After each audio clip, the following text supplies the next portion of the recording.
La Fabrique Audio présente La Petite Histoire. www.lafabriqueaudio.com.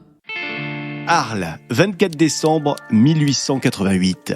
Hier, le nommé Vincent van Gogh, peintre, né en Pologne, s'est rendu dans un établissement et a demandé à parler à l'une des pensionnaires. Celle-ci s'étant présentée, Vincent lui remit avec recommandation un petit paquet et partit aussitôt en courant. La femme déplia le paquet et vit avec stupéfaction une oreille qui n'était autre que celle de Vincent, coupée avec un rasoir. Ça, c'est un extrait d'un article du journal Le Petit Provençal qui est paru le lendemain du drame de l'oreille coupée de Vincent van Gogh. Alors que s'est-il vraiment passé pour que Van Gogh en arrive à se couper l'oreille ? Ah ouais. Quelle histoire, ça aussi. Salut tout le monde et bienvenue dans cette nouvelle petite histoire. Je suis Florent Mounier, j'ai écrit et je vous narre ce podcast et c'est Sébastien Girard qui l'a mixé pour vous. Merci d'écouter cette petite histoire produite par La Fabrique Audio. Vous souhaitez nous faire un petit coucou sur les réseaux sociaux ? N'hésitez pas, on vous attend. Et puis également pareil, vos messages, on les lit tous, absolument tous, sur l'application Spotify. Alors je vous le dis tout de suite, on ne saura jamais vraiment ce qu'il s'est passé tard dans la soirée du dimanche 23 décembre 1888 dans cette maison arlésienne de la place Lamartine. Ce qui est sûr, c'est que ce soir-là, Vincent van Gogh s'est coupé l'oreille dans sa fameuse maison jaune arlésienne, une maison qu'il partage avec Paul Gauguin. Un gendarme vient d'arriver sur les lieux.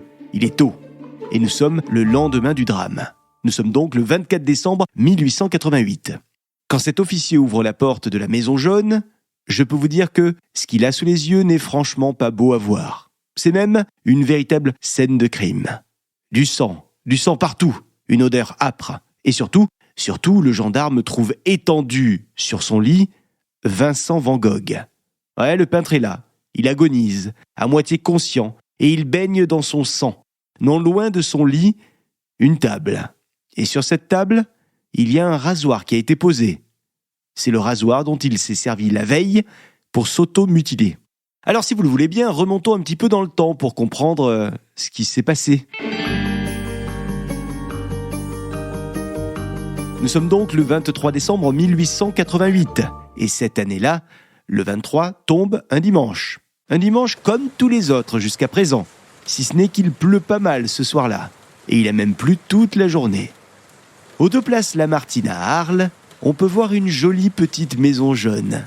Cette maison, elle a été louée par deux peintres. Un certain Vincent van Gogh et puis un autre, Paul Gauguin. Que sait-on de Van Gogh ? On sait que c'est un artiste qui cherche à percer. On sait aussi que pour le moment, son talent n'est franchement pas reconnu. Et puis côté santé mentale, c'est pas ça du tout, parce que le peintre souffre d'hallucinations. Des allus visuels, mais aussi auditives, la totale. Heureusement, Vincent sait qu'il peut compter sur son frère. Son frère, c'est Théo. Il n'est pas dans le coin, Théo, mais il l'aide toujours. D'abord financièrement, mais aussi moralement. Et puis il y a son coloc à Vincent van Gogh. Ce coloc, c'est Paul Gauguin. Un coloc avec lequel il a des projets de création d'une grande maison d'artistes à Arles. Ouais, sauf que depuis quelque temps, les choses ne vont plus vraiment très bien entre les deux. Gauguin et Van Gogh passent leur temps à se faire des reproches, à se moquer, à se crier dessus et parfois même à se taper. Gauguin n'en peut plus de ce colocataire qu'il juge étrange, un colocataire qui lui fait de plus en plus peur et qui le traite même de temps en temps de serpent. D'ailleurs, ce 23 décembre 1888, Gauguin, il a pris une décision, celle de quitter la maison. Il ne veut plus être là. C'est décidé, Vincent est allé trop loin cette fois-ci. Il dormira à l'hôtel. Et d'ailleurs, il veut se casser dès le lendemain à la capitale. Il veut aller sur Paris. Il prendra donc le train pour Paris demain, c'est décidé. Le 23 décembre 1888 tombe un dimanche. Et ce jour-là, tous les commerces arlésiens sont fermés. Les seules boutiques qui sont restées ouvertes sont les bordels. Les bordels qui prospèrent à cette époque, on les appelle les maisons de tolérance. Ce sont des maisons de prostitution, des maisons qui sont tolérées et réglementées par l'administration, une administration qui les considère à l'époque comme des commerces. Et puis un autre commerce ouvert, c'est la poste. Et le facteur passe même le dimanche. Le facteur passe donc dans la journée pour remettre une lettre à Monsieur Van Gogh. Vincent ouvre cette lettre et il commence à la lire. Et plus il en prend connaissance, plus son teint vire au pâle.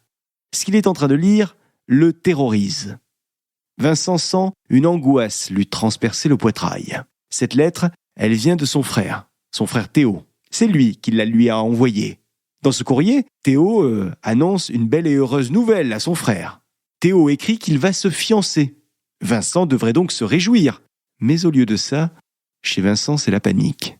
Car Vincent, il commence à imaginer tout ce qui va changer dans la vie de son frère. Et du coup, dans la sienne. Théo va avoir désormais une vie de famille avec un foyer, une femme et sans doute même un ou plusieurs enfants. Et lui, Vincent, eh bien, il en sera exclu de tout ça. En tout cas, c'est ce qu'il pense. Souvenez-vous qu'il s'est embrouillé précédemment avec son ami Gauguin. Ça s'est passé quelques heures avant. Donc, à ce moment-là, Vincent, il pense qu'il a non seulement perdu son frère, mais aussi son ami de coloc. Donc, c'est une angoisse énorme qui l'envahit. On ne sait pas vraiment ce qu'il fait entre le moment où il referme la lettre et le moment où il se coupe l'oreille. Ce qui est sûr, c'est qu'il vit des heures étranges.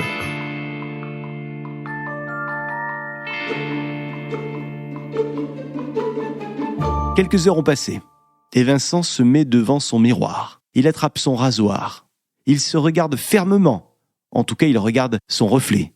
Puis, il se tranche l'oreille. Ça fait mal.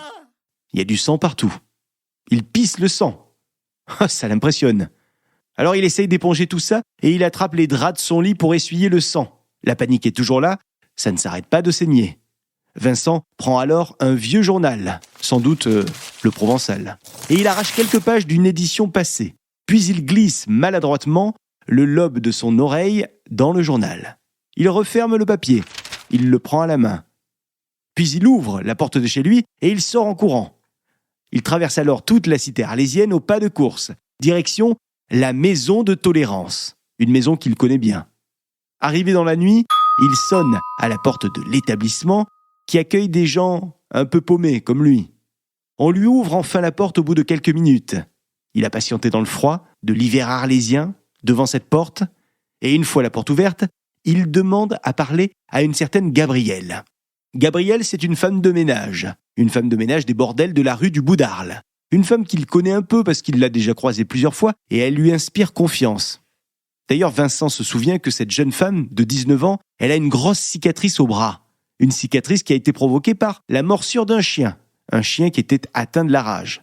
Du coup, à l'époque, les médecins ont dû faire une cautérisation au fer rouge, histoire de désinfecter la plaie en profondeur. Gabrielle, elle travaille ce jour-là. Elle arrive donc quelques instants après que Vincent se soit présenté devant la porte. Vincent, lui, il est là et il veut la voir pour lui présenter un cadeau. En fait, à ce moment-là, Vincent, il pense qu'il peut offrir un morceau de son propre corps à cette jeune fille, histoire de réparer sa cicatrice à elle. Alors, Vincent lui tend son papier journal ensanglanté.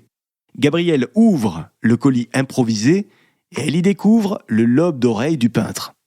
Gabrielle tombe immédiatement dans les pommes. Ce 24 décembre 1888, le gendarme arlésien est donc devant le corps de Van Gogh. Un corps mutilé. Il comprend, le gendarme, que les minutes sont comptées. Il court donc chercher des secours et Van Gogh va passer son Noël à l'hôpital. On le laisse ressortir seulement quelques jours après, début janvier. Depuis sa maison jaune, il écrit à son frère Théo. « J'espère que je n'ai eu qu'une simple toquade d'artiste. »